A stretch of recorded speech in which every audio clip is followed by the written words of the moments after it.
नमस्कार साथियों, मैं सुनील सर अपने YouTube channel GIG coaching point free coaching with Sunil sir में आप सभी का स्वागत करता हूं। साथियों, आज हम पुनः चर्चित व्यक्ति पार्ट 3 लेकर आपके बीच उपस्थित हैं। इसमें हम बात करेंगे जो करंट से रिलेटेड व्यक्ति हैं, जो फिलहाल चर्चा में हैं, किसी न किसी निर्वाचन या नियुक्ति की वजह से या उनसे संबंधित जो भी संगठन हैं उनके बारे में भी हम आपको डिटेल में बताएंगे। इनसे संबंधित परीक्षा में प्रश्न अवश्य बनता है। चलिए शुरू करते हैं बिना किसी विलंब के। पहले चर्चित व्यक्ति हैं रणजीत कुमार अग्रवाल। हाल ही में Indian institute of chartered accountants of India ICAI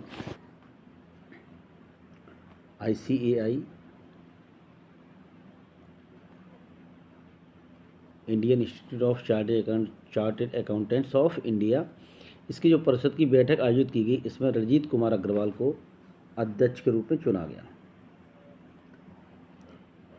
अध्यक्ष के रूप में इनको चुना गया है। काय का? Indian institute of chartered accountants का। ये जो संस्था है, इस परिषद में 40 सदस्य होते हैं, जिनमें से 32 जो है मेंबर्स, उनका चयन किया जाता है चार्टेड अकाउंटेंट्स द्वारा, और 8 जो है वो केंद्र सरकार द्वारा नॉमिनेटेड होते हैं। Indian institute of chartered accountants of India accountancy के क्षेत्र में उच्चतम मानकों को बनाए रखने से संबंधित देश की एक प्रमुख संस्था है। इसकी स्थापना का उद्देश्य भारत में चार्टेड अकाउंटेंसी के पेशे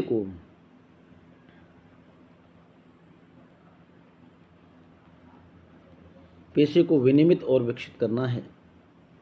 तो इसलिए रणजीत कुमार अग्रवाल जी, और ये जो है इनका जो अध्यक्ष का कार्यकाल है वो 2024 और 2025 के अवधि के लिए रहेगा।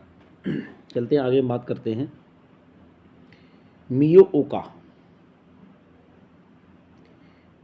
की बात करते हैं। तो मियो ओका को हाल ही में एशियाई विकास bank ADB, Asian development bank ADB के कंट्री निदेशक के रूप में, इंडिया का जो आपको बोलते हैं कंट्री डायरेक्टर ऑफ इंडिया, उसके रूप में इनको नियुक्त करने की घोषणा की गई है। और सुश्री जो ओका हैं महिलाएं, भारत सरकार में अन्य भागीदारों के साथ ADB संबंधों को बढ़ावा देने के लिए जिम्मेदार होंगी। ADB के साथ भारत सरकार के संबंधों को बढ़ावा देने के लिए इनकी जिम्मेदारी दी गई है। इन्होंने 2005 से एशियाई विकास बैंक में विभिन्न पदों पर भी कार्य किया है। अब बात करते हैं कि एशियाई विकास बैंक है क्या। साथियों, तो ये एक क्षेत्रीय विकास बैंक है जिसकी स्थापना 1 जनवरी 1967 को स्थापना हुई थी 19 दिसंबर 1966 को, लेकिन इसने 1 जनवरी 1967 से पूरी तरह से काम करना शुरू कर दिया था। इस बैंक की स्थापना का उद्देश्य एशिया प्रशांत क्षेत्र में आर्थिक और सामाजिक विकास को गति प्रदान करना था। भारत एशिया विकास बैंक का संस्थापक सदस्य तथा चौथा सबसे बड़ा शेयरधारक भी है एशियाई विकास बैंक का भारत। आगे बात करते हैं AS राजीव की। AS राजीव जो हैं ये क्यों चर्चा में हैं? तो हाल ही में केंद्र सरकार द्वारा एक अधिसूचना के अनुसार AS राजीव को केंद्र की सतर्कता आयोग का सतर्कता आयुक्त नियुक्त किया गया है, और सतर्कता आयुक्त के रूप में इनका जो कार्य होगा वो भ्रष्टाचार या कार्यालय के दुरुपयोग से संबंधित शिकायतों के निवारण की जिम्मेदारी होगी। केंद्रीय सतर्कता आयुक्त यह क्या है? तो यह एक शीर्षस्थ सतर्कता संस्थान है जो केंद्र की सरकार के अंतर्गत सभी सतर्कता गतिविधियों की निगरानी करता है। आगे हम बात करते हैं अगले चर्चित व्यक्ति की। तो वो हैं आपके नवाब सलाम।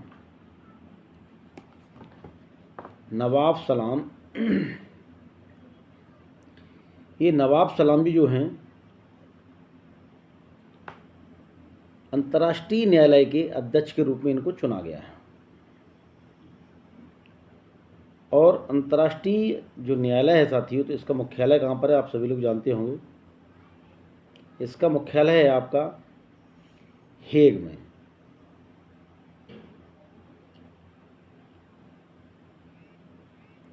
और ये जो अंतर्राष्ट्रीय न्यायालय है, इसका अध्यक्ष वैश्विक स्तर पर न्याय का सर्वोच्च पद माना गया है, क्योंकि ये अंतर्राष्ट्रीय न्यायालय है जो संयुक्त राष्ट्र संघ की ही एक ब्रांच के तहत कार्य करता है। और इसकी राजधानी कहाँ, इसका जो हेग में इसका मुख्यालय है।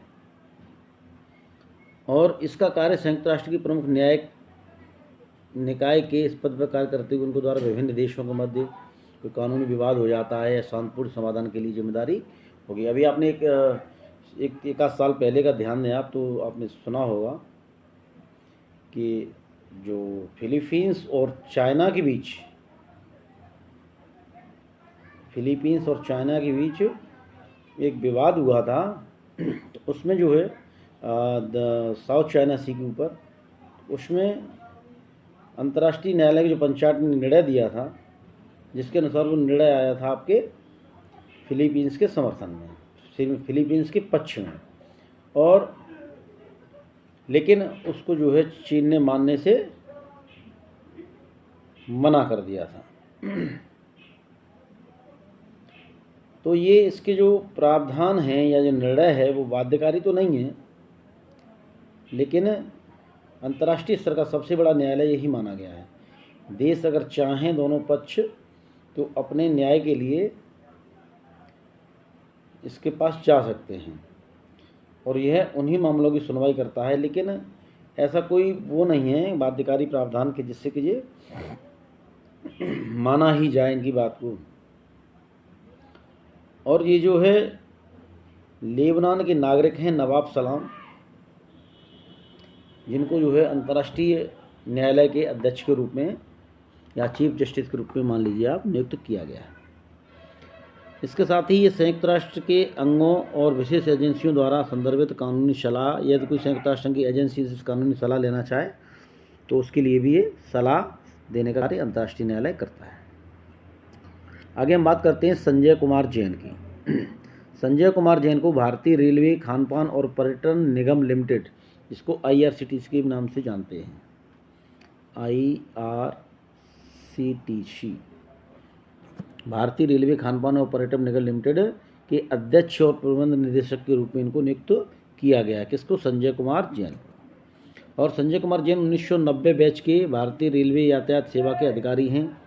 इन्हें भारतीय रेलवे में 2 बार सर्वोच्च पुरस्कार से सम्मानित किया गया है, 1999 में और 2019 में इनको। और इनके बारे में एक चीज़ और प्रचलित है कि इनके कार्यकाल के दौरान ही जन आहार नई दिल्ली नामक एक वित्तीय और परिचालन मॉडल विकसित किया गया था। आगे बात करते हैं रवि कुमार झा। रवि कुमार झा, रविंद्र कुमार नहीं सर साथियों, इनका नाम है रवि कुमार झा।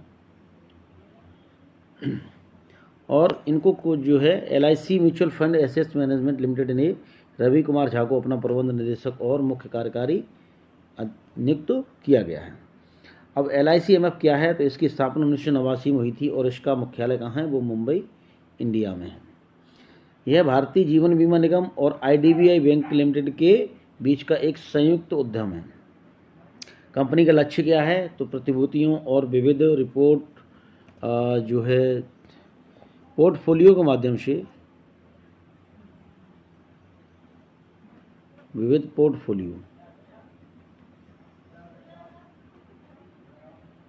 पोर्टफोलियो के माध्यम से निवेशकों को दीर्घकालिक पूंजी पर आय प्रदान करना है, उनकी इनकम सुनिश्चित बनी रहे अगर दीर्घकाल तक के लिए कहीं भी किसी पूंजी का निवेश किया जाता है। LIC, तो जो LIC mutual fund asset management limited है, ये LIC का और IDBI बैंक का एक जॉइंट एडवेंचर है, किसको कह सकते हैं। और आगे हम बात करते हैं जय शाह। सभी लोगों ने नाम सुना होगा जय शाह। जय शाह को आप जो भारत सरकार के गृह मंत्री हैं, अमित शाह जी के पुत्र हैं ये। और इनको जो लगातार तीसरी बार एशियाई क्रिकेट काउंसिल का अध्यक्ष चुना गया है। वे पहली बार कब बने थे? तो जो पहली बार 2021 में बने थे। और जो बांग्लादेश क्रिकेट के अध्यक्ष थे नजुल हसन, उनके बाद ये एशियाई क्रिकेट काउंसिल के उन्होंने कमान संभाली थी। और इनके नेतृत्व में एशियाई क्रिकेट काउंसिल ने 2022 में T20 प्रारूप में एशिया कप का आयोजन किया था और 2023 में एक दिवसीय प्रारूप में बदलाव भी किया है। और इनके चुनाव से जो हुआ उससे संबंधित प्रस्ताव को श्रीलंका क्रिकेट बोर्ड के अध्यक्ष समी सिल्वा द्वारा पेश किया गया था, जिसे एशियन क्रिकेट काउंसिल के सभी सदस्यों ने सर्वसम्मति से अपना समर्थन दिया। आगे हम बात करते हैं सुमन कुमारी। सुमन कुमारी क्यों चर्चा में हैं? साथी, सुमन कुमारी जो हैं, इन्हें जो है इन्होंने स्नाइपर की ट्रेनिंग पूर्ण की है। स्नाइपर को आप कह सकते हैं निशानेबाज। और ये हाल ही में जो है बीएसएफ में ये जॉब करती हैं और भारत की पहली महिला स्नाइपर होने की घोषणा की गई है। तो प्रश्न बनता है, पहली महिला स्नाइपर सुमन कुमारी। और ये जो है बीएसएफ में सब इंस्पेक्टर के पद पर अपनी सेवाएं प्रदान कर रही हैं। इन्होंने हाल ही में जो इंदौर में सेंट्रल स्कूल और वेपन्स एंड टैक्टिक्स में 8 सप्ताह का गहन स्नाइपर कोर्स पूरा किया है। तो अब ये भारत की पहली आधिकारिक रूप से पहली महिला स्नाइपर होने की अगर नाम आएगा तो आपको उसको सुमन कुमारी का नाम याद रखना है। आगे हम बात करते हैं राजेंद्र प्रसाद गोयल की। राजेंद्र प्रसाद गोयल साथियों, ये क्यों चर्चा में हैं? तो एनएचपीसी नेशनल हाइड्रो पावर जो प्रोजेक्ट होता है उससे लिमिटेड के अध्यक्ष और प्रबंध निदेशक का अतिरिक्त प्रभार इन्होंने संभाला है। National hydro power corporation limited NHPC limited के अध्यक्ष का इन्होंने अतिरिक्त प्रभार संभाला है। और Rajendra Prasad Goyal institute of accounts of India के सदस्य हैं तथा उनकी विशेषज्ञता काय में है जल विद्युत परियोजना के विकास और संचालन में निहित जटिल वित्तीय, संविदात्मक और नियामक पहलुओं को हल करने से संबंधित उनकी विशेषता है।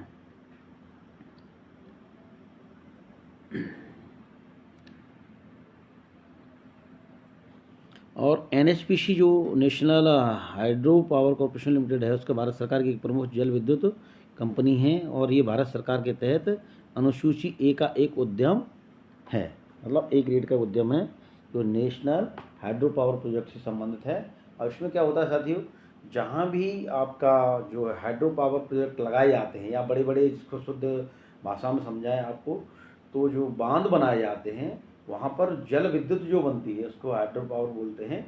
तो उस जल विद्युत से संबंधित जितनी भी परियोजना होती हैं उनकी जो है उसमें लागत क्या आ रही है, वित्तीय और संविदात्मक और नियामक जो पहलू होते हैं उनमें इनको विशेषज्ञता हासिल है राजेंद्र प्रसाद गोयल जी को।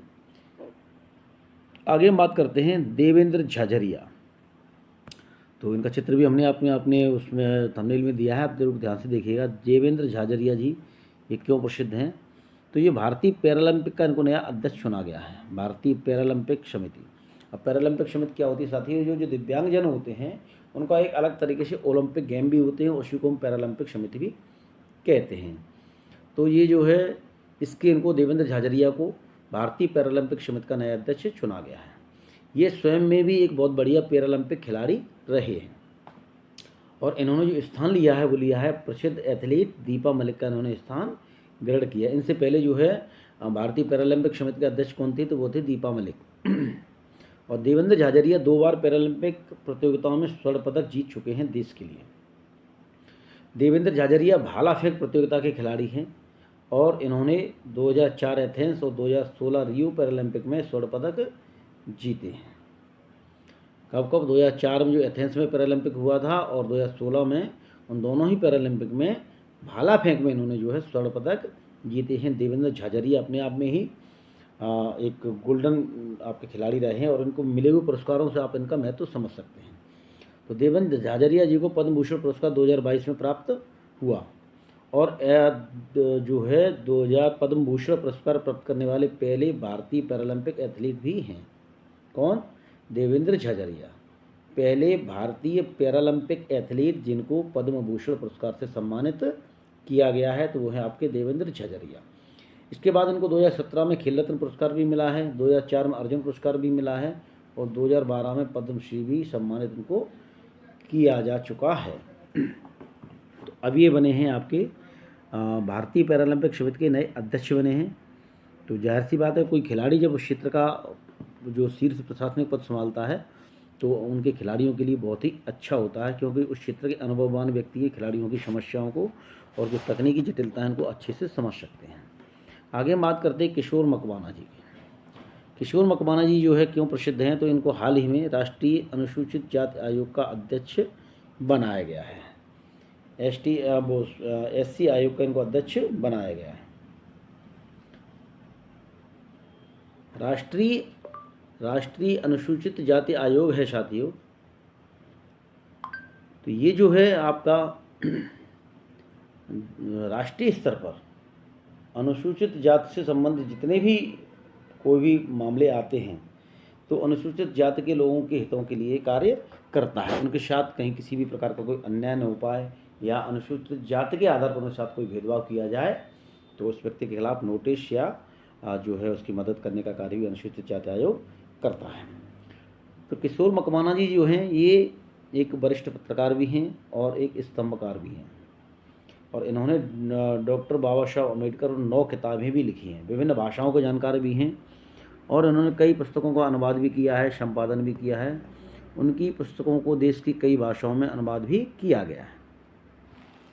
अनुसूचित जाति आयोग क्या है, तो ये एक संवैधानिक निकाय है। इसकी स्थापना अनुसूचित जाति के लोगों के शोषण के विरुद्ध सुरक्षा उपाय प्रदान करने से के उद्देश्य से की गई है। अनुसूचित जाति के लोगों को कोई किसी प्रकार से शोषण न हो, उनको सुरक्षा प्राप्त हो, इसके लिए अनुसूचित जाति आयोग का गठन किया गया है राष्ट्रीय, और उसके अध्यक्ष बनाए हैं किशोर मकवाना जी।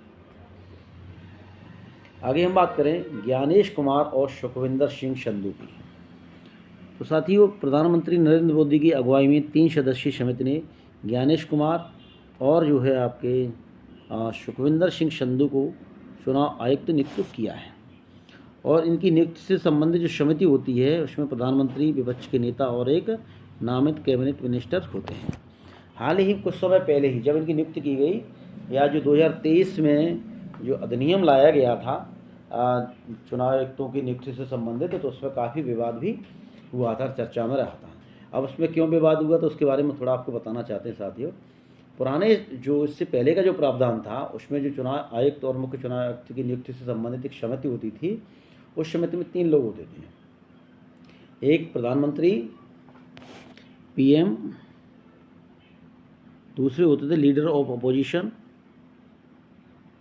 और तीसरे होते थे chief justice, CJI, chief justice of India. 3 लोग होते थे। लेकिन नरेंद्र मोदी की नेतृत्व वाली सरकार ने उसमें संशोधन कर दिया, और अब कौन कौन रह गया, PM, लीडर ऑफ अपोजिशन और CJI को हटा दिया। अगर यहाँ पर क्या लगा दिया, एक मिनिस्टर ऑफ कैबिनेट को इसमें छोड़ दिया। अब विपक्ष का या अन्य लोगों का कहना यह है कि ये 3 सदस्यीय समिति है, इसमें 2 लोग सत्ता पक्ष के हो गए, एक मंत्री और प्रधानमंत्री, तो विपक्ष के नेता का कोई महत्व नहीं हो जाता, दोनों लोग बहुमत से किसी को भी चांस को नियुक्त कर सकते हैं। और इससे क्या हो सकता है, इससे हो सकता है कि चुनाव आयोग की जो है पारदर्शिता पर या निष्पक्षता पर या उसकी शक्तियों पर एक प्रकार से प्रश्न लग सकता है। तो काफ़ी इस पर विवाद चला, लेकिन अंततः सरकार ने इसको अधिनियम को लागू कर दिया, और नियुक्ति जो की गई इस बार, तो वो जो है प्रधानमंत्री और विपक्ष के नेता और एक केंद्रीय कैबिनेट की समिति की। तो विपक्ष में जो नेता इसके लिए नामित थे वो ये कहते हुए बाहर आए थे, उन्होंने कहा था कि वो तो अपनी मर्जी से करेंगे, और जो हमने दूसरे लोगों को प्रस्ताव दिया था, लेकिन जो है चूँकि 3 सदस्यीय समिति है उसमें 2 लोग सत्ता पक्ष के हैं, तो वो अपनी मर्जी से ही चुनाव आयुक्त नियुक्त करने के लिए अब वैधानिक हो गए हैं। आगे हम बात करते हैं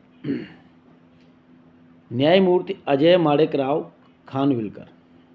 साथियों, राष्ट्रपति द्रौपदी मुर्मू ने न्यायमूर्ति अजय माणेकराव खानविलकर को लोकपाल के अध्यक्ष पद का नियुक्त कराया था। आप देख रहे होंगे लोकपाल का नाम काफ़ी चर्चा में रहा। जब जुड़ा था ये नाम, तो जुड़ा था किससे, अन्ना हजारे से, जिसके लिए अन्ना हजारे ने मूवमेंट चलाया था, और अन्ना हजारे के मूवमेंट से ही लोकपाल की नियुक्ति का रास्ता साफ हुआ था। उस समय कांग्रेस की सरकार थी, और उसी जो है आपको कह सकते हैं एंटी करप्शन मूवमेंट की जो है उसकी उपज है आपकी आम आदमी पार्टी। जो अरविंद केजरीवाल और मनीष सिसोदिया वगैरह, ये सारे भी जितने भी लोग हैं आम आदमी पार्टी के प्रमुख नेता, वो सभी अन्ना हजारे के नेतृत्व में इंडिया अगेंस्ट करप्शन के आंदोलन में सम्मिलित रहे थे, और रामलीला मैदान में इन्होंने जो है काफ़ी अनशन किया था अन्ना हजारे जी ने। तो उसके बाद लोकपाल के जो है पद बनाने के लिए सरकार सहमत हुई थी और उसी आंदोलन से अरविंद केजरीवाल और आम आदमी पार्टी के नेता निकले। उन्होंने एक नई अपनी राजनीतिक दल का गठन कर लिया और रिकॉर्ड 10 वर्ष के समय में आम आदमी पार्टी राष्ट्रीय पार्टी का दर्जा प्राप्त करने वाली पार्टी बन गई है। हम बात करें न्यायमूर्ति अजय माणिकराव खानविलकर की, तो इनको जो है राष्ट्रपति द्रौपदी मुर्मू जी ने लोकपाल के अध्यक्ष पद की शपथ दिलाई है और इनके साथ 6 सदस्यों की नियुक्ति की गई है। उन सदस्यों में जो लिंगप्पा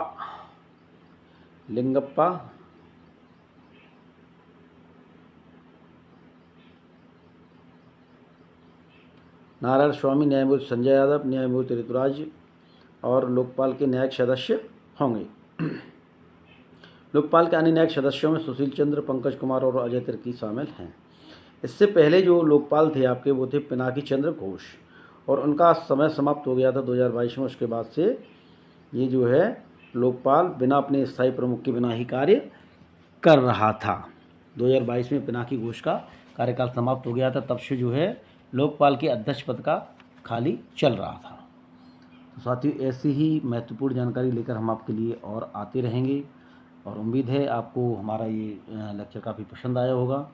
इसमें क्या है कि जो चर्चित व्यक्ति हैं उनसे रिलेटेड मैचिंग करने के लिए क्वेश्चन परीक्षा में आ जाते हैं या उनसे संबंधित जो भी संगठन हैं उनसे संबंधित प्रश्न परीक्षा में अवश्य पूछा जाता है। तो हमने आपको चर्चित व्यक्ति और उनसे रिलेटेड जो भी संगठन हैं उनके बारे में भी परीक्षा उपयोगी जानकारी लेकर मैं आपके लिए आया हूँ और आगे भी ऐसी जानकारी लेकर आता रहूँगा।